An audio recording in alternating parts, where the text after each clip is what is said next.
following is a chapter reading by the Worm Audiobook Project. Please support the original author at parahumans.wordpress.com. Thank you and enjoy.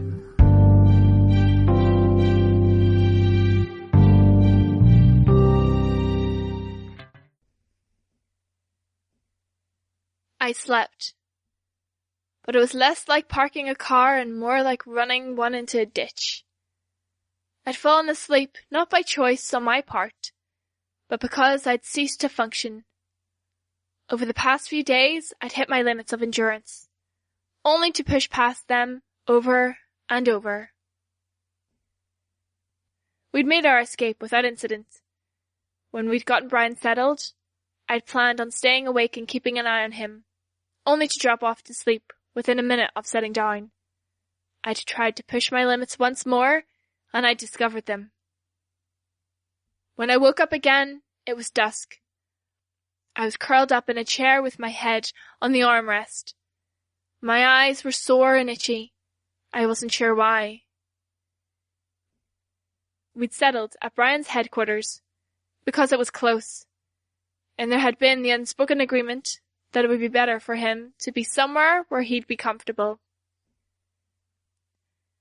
I was still tired, and I kept my head on the chair's arm, clutching the blanket that someone, I suspected Tattletale, had draped over me. I could see her in the bed in the corner of the room, lying beside Aisha. When I dozed off, it had been Brian and his sister sitting on the bed. The blanket's presence unsettled me, and I couldn't put my finger on why. It was thoughtful, nice. And the fact that I didn't know who'd done it, or that I'd been unconscious and helpless when they'd done it, it shook me from the twilight of near sleep. Which meant I was now wide awake when I desperately wanted to get back to sleep, to stop thinking for just a few minutes. The second I started worrying about things, my shot at a good rest would be gone. Worrying about things like Dinah, and Cherish's hints that Coyle wasn't on the up and up about our deal. Worries about what that could mean in the long run. The newest were my anxieties overgrew. No, I wouldn't be getting to sleep anytime soon. I turned my attention to checking my surroundings, rousing my swarm to check the surrounding streets and rooftops, count the nearby civilians, and get a sense of who was around. Sundancer was out cold in the bunk beds in the other room, and Bitch was sleeping in another bunk, in a heap with Sirius, Bastard, and Bentley, occupying the open spaces. Trickster and Ballistic were walking outside, maybe keeping an eye out for trouble. Genesis was off site. She had to be awake for a while to recharge her power. So she'd told us she was going to report to Coyle and check on Noelle. If my bugs were any indication, she wasn't back yet. Brian had gone her separate way. She'd had stuff to deal with. Her family was dead, or surgically altered. Their faces changed to make them near identical to some of the most hated individuals in the Western Hemisphere. I felt bad about leaving her with the aftermath of that scene. But we'd been prioritizing Brian. Seems Brian's commentary to me on the morning we'd found out about Dinah, the morning Leviathan came, was ultimately on target. When the cards were down, we protected and helped the people we cared about, and we ignored the greater suffering of the world beyond that. I shifted restlessly. My bugs ran into a wall of Brian's darkness in the living room, on the couch. I could feel it seep through them, tracing their internal organs. I didn't move them further. I didn't want to wake him if he was sleeping. He wasn't. A hand settled over my bug and covered it. I felt him scoop up the cockroach and lift it into the air, holding it on the flat of his palm. The darkness dissipated, and the cockroach heard the bass rumble of his voice. I made myself rise from the bed. My ribs didn't hurt anymore, and my burns were gone, but my muscles had kinked up from sleeping in the fetal position on a piece of furniture meant for sitting. I stretched as I made my way to the living room. He was sitting on the couch with his feet firmly on the ground. "You say something?" I asked. "I said you can check on me in person if you want." The words were kind, but the look in his eyes wasn't. His stare reminded me of bitch. "Okay," I replied, feeling dumb. I'd come to do that anyways, hadn't I? And now I didn't know what to do with myself. I hadn't mentally prepared or planned for this conversation. I stood there, feeling an impending panic as I tried to think of what to say. I couldn't ask if he was all right. That might be the last reminder he wanted, in much the same way that I'd been trying to avoid dwelling on my own anxieties and worries. Could I approach closer? Or would that bother him? If I left, would I be abandoning him? "Keep me company?" he asked. Gratefully, I approached the couch and sat. I could see him tense as I jostled the couch. "Are you hurt?" I asked stupidly. He shook his head, but he didn't offer another explanation. "Can I ask about the new power, or—" "Yeah," he interrupted. There was a pause. I saw him raise his hand and create a slithering mass of darkness around it. "Feels different," he said. "And I can tell where it is. More. Slower to create. Spreads faster.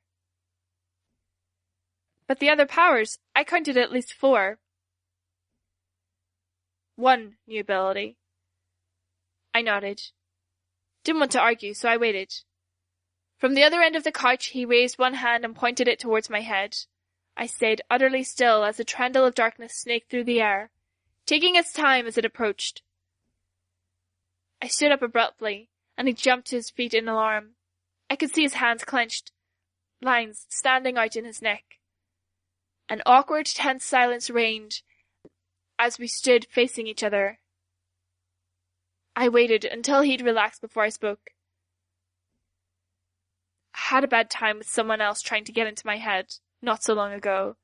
Can we just skip the demonstration? Or make it more blunt?" "Right." It was like a shadow had passed over his face.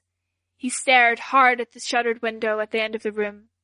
I sat down, pulling my knees up in front of me so I could wrap my arms around my legs, and I waited for him to rejoin me. He'd healed himself, but he hadn't exactly bounced back. It wouldn't be right to expect him to. Was this the kind of interaction Tattletale had wanted to avoid when she urged Aisha to go to Brian instead of me? I've talked to Tattletale about this. My powers always had some effect on Capes, like Shadowstalker. Her powers didn't work as effectively in my darkness. Velocity struggled too. He was slower, but I wasn't sure if it was because of the increased air resistance or something else. "Yeah. So we think I always had some effect on that department. That's stronger now. Affects more powers, according to Tattletale. She's making an educated guess that this aspect of my power is going to be more effective on Capes with a physical power." "Right. And when it works, I feel a circuit. It's like the darkness comes alive, a cord or a wire between me and the people in my darkness, and I can actually see it. If I focus on it, it gets bright and hot, and I have access to whatever my power's seeping from them. A fraction of power, one power at a time." "So the healing?" "Othala. I was so worried she'd escape my darkness before I finished giving you guys regeneration. I couldn't just use her power on each of you, because it was only lasting a few seconds after I touched you." "And the regeneration was Crawler?" He nodded. I could see that dark look pass over his face. "And then the duplicate you created would have been Genesis?" He shook his head. "No." "No?" "She wasn't in my darkness, I'm almost positive, and my power's weaker than whatever I'm stealing. It doesn't make sense that I was able to form myself as fast as I did.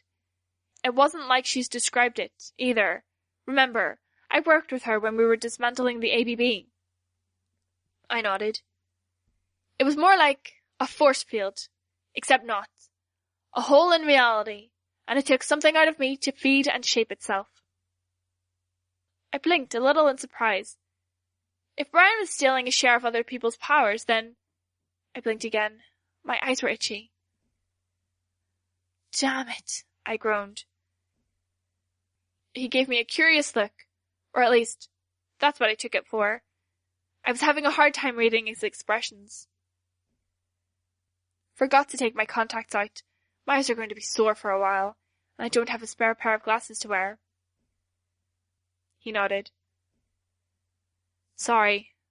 So small a problem in the grand scheme of things. You need to be able to see. I reached into my utility compartment and got a small case with the spaces for the individual contacts and contact lens solution, then pried my right eye open and pinched the thing out. A few seconds later, my other contact was out, and I was half blind. The way the shadows fell over Brian's face, the shadows of his eye sockets made him look like he was wearing sunglasses. I couldn't see the lines of tension, anger, or anxiety.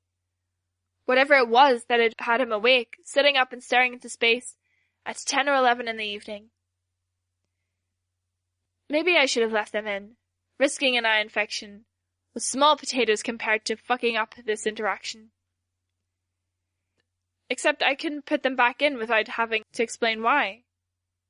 Why was this so hard? You get any sleep? He shook his head. None at all. Didn't need to. Didn't want to. Felt better by keeping an eye out for trouble than about sleeping. Trickster and Ballistic are out there. I know.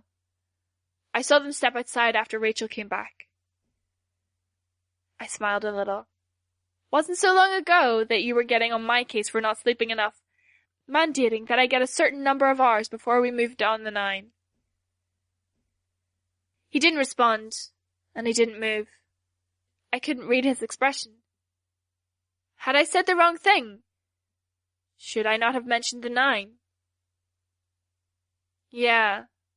His reply was delayed, almost begrudging. It didn't sound gentle or kind or anything like that. It was more like I'd expect someone to sound if they were giving up the password to a safe at gunpoint. Sorry, I said. I wasn't sure exactly what for, but the apology was genuine. The smile on my face was gone. For a minute or two, neither of us said anything. What had we ever talked about that wasn't about our costumed life?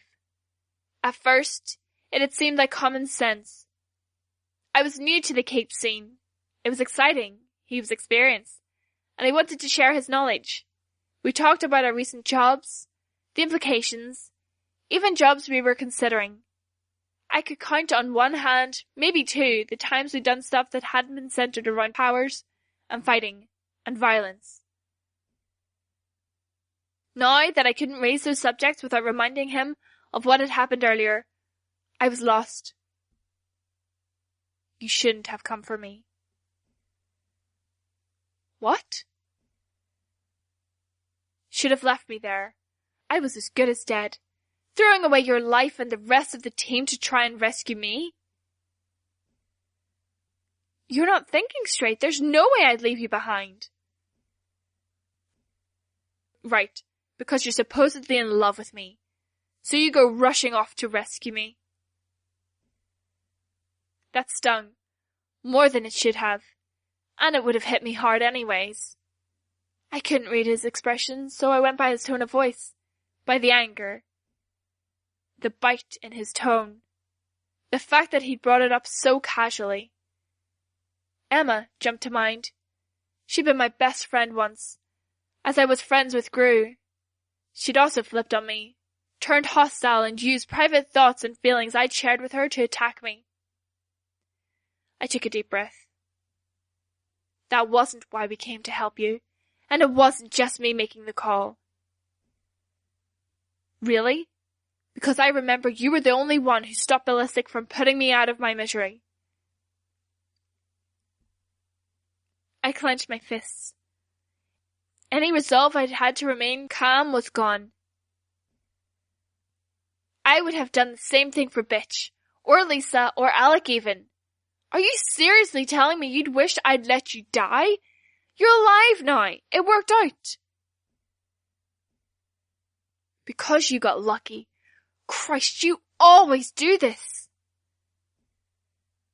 Using my power, I checked on the others. One of the dogs had perked its head up at the shouting, but nobody else had roused. I didn't take my eyes off Brian, though. The look in his eyes was scary. Angrier than I'd seen him. I'd unconsciously defaulted to the same defenses I used against Bitch. Eye contact. Pushing back when pushed. I deliberately lowered my voice. Always do what? You're smarter than average, so you count on your ability to think up solutions on the fly. You throw yourself into those reckless situations, push and vote for the risky plans because you know that's a situation where you thrive, where you offer the most to the group. Every step of the way you do it, pushing the all-out assault on the wards of the bank, charging in to fight Lung after taking on Lee. The fundraiser, confronting Purity, attacking Leviathan with zero backup, the attack on the wards, HQ. Stop, I said. I was getting flashbacks to my conversations with the Armsmaster now. You say you're not manipulative, that your undercover operation was pure in motive, but you are. You throw yourself into those situations solo, or you join in on whatever fucked up plan the others come up with. And you do it because it makes you useful, because you know we'd struggle without you. You're making us dependent on you. I swallowed past the lump in my throat.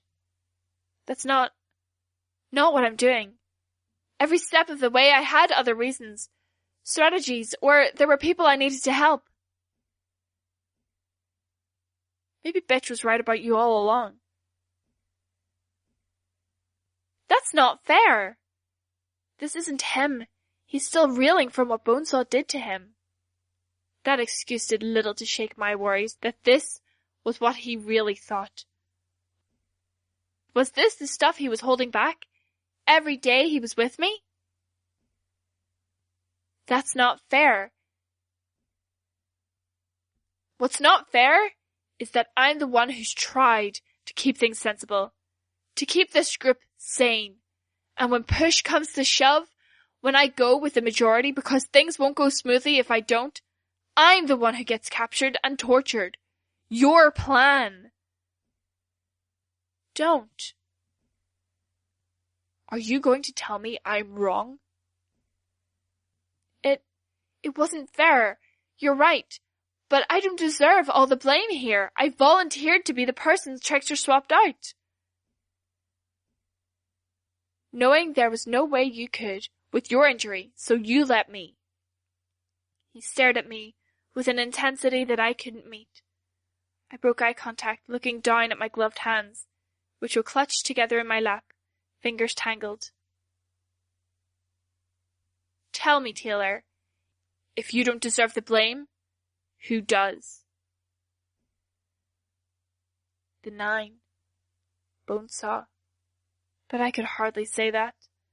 Not after seeing his reaction when I'd casually brought up the 9 before. However intent he seemed to be on hurting me, I wasn't going to retaliate in kind. That's what I thought, he said to my silence. I looked up at the ceiling, blinking to get the tears out of my eyes. Okay. What?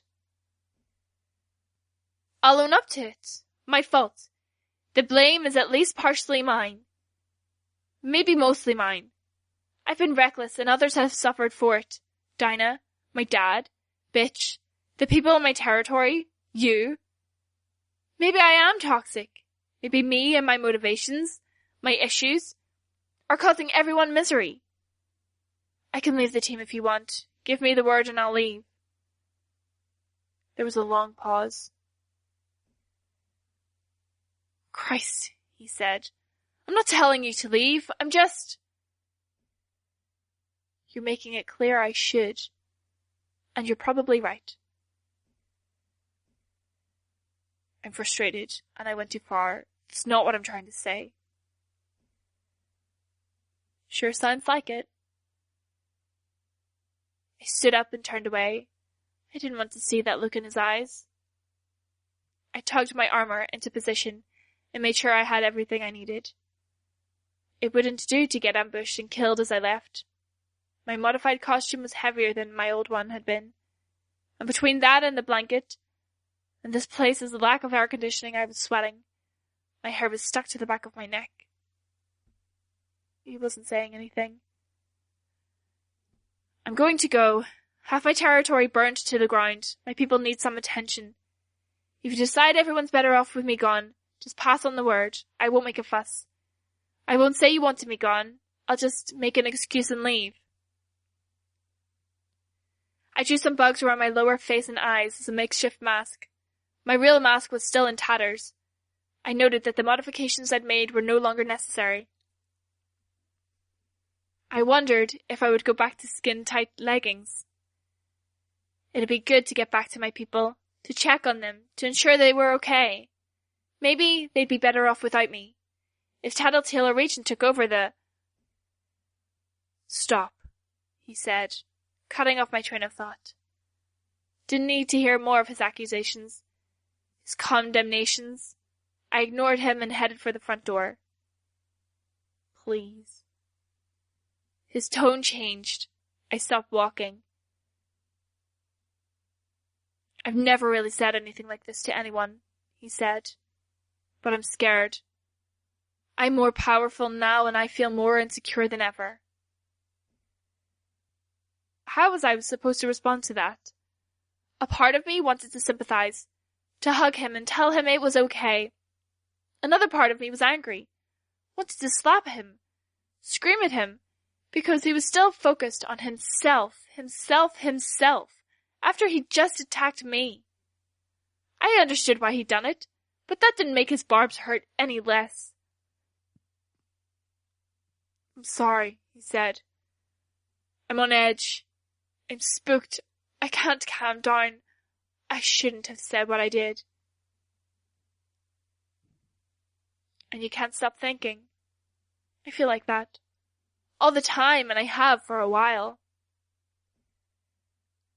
They had Aisha. So much of what I've done because I wanted to support her. Make up for the fact that I wasn't there when she needed it, before. Only we're putting her in more danger, and she doesn't respect me enough to let me keep her out of danger. I turned around. As long as I'm being honest and upfront, he said, I was thinking about you when I had my trigger event. I swallowed. I won't lie and say I suddenly realized I'm in love with you. I don't really know what I feel, so I can only comment on what I think. I can say I respect you on a lot of levels, even if I can't figure you out. Sure as hell didn't sound like you respected me 30 seconds ago. I worry about you. You throw yourself into these situations, like you don't care if you die. Like you've got nothing to stick around for, except for those people you insist on protecting. Dinah, the people from your territory. People you barely know, if at all. And then you actually make it out okay, so you do it again, only more so. Riskier stuff. I folded my arms. This was uncomfortably close to what he'd been saying before. I started thinking about how I'm supposed to protect you. Get you to stop. Get you to focus on a goal that's actually attainable. Because you're so capable that you could be amazing if you stopped acting suicidal. Then I get pissed at myself and I get pissed at you because I can't figure you out. And you move forward so fast that I can't keep up. I let my guard drop for one evening to focus on other things, and then I found out you'd gotten into a fight with Mannequin. It's not your job to look after me. If you wanted to get on my case because I'm putting you and the others at risk, that's fine. It's your right to yell at me for that. But don't make me feel bad because you can't be the macho guy protecting me. That's not... He stopped. No, I'm trying to say I think about you more than I should.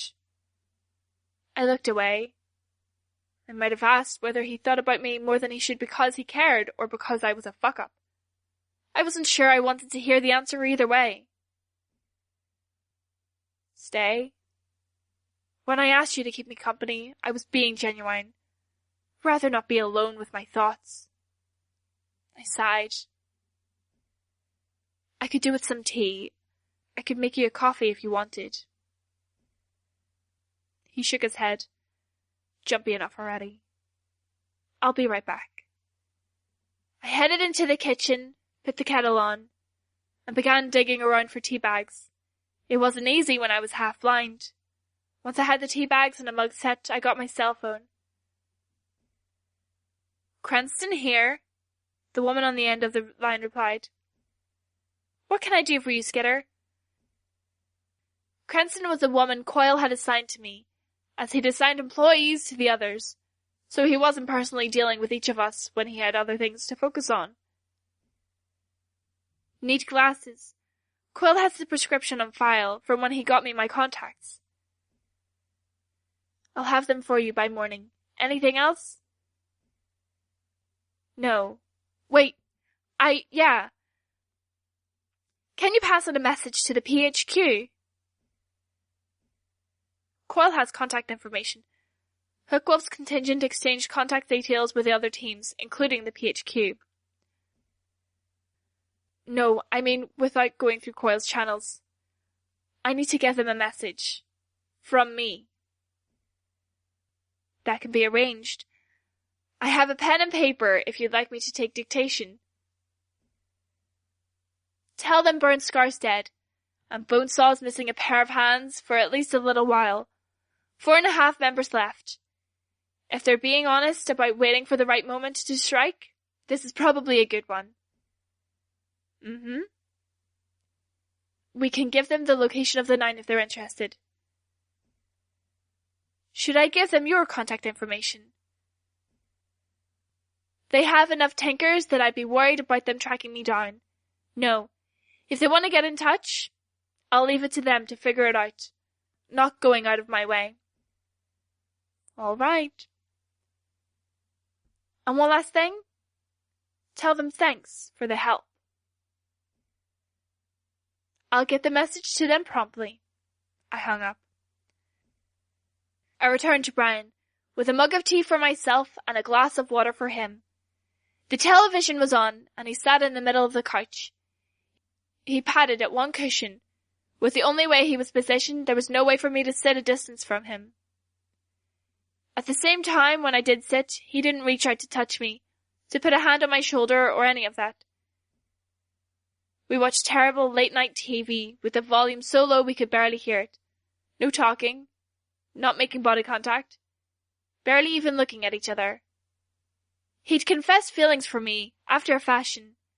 I had a special place in his thoughts, even if he didn't know what that meant exactly. We were sharing personal parts of ourselves we'd never let others see. We even cared about each other. I just hadn't wanted it like this.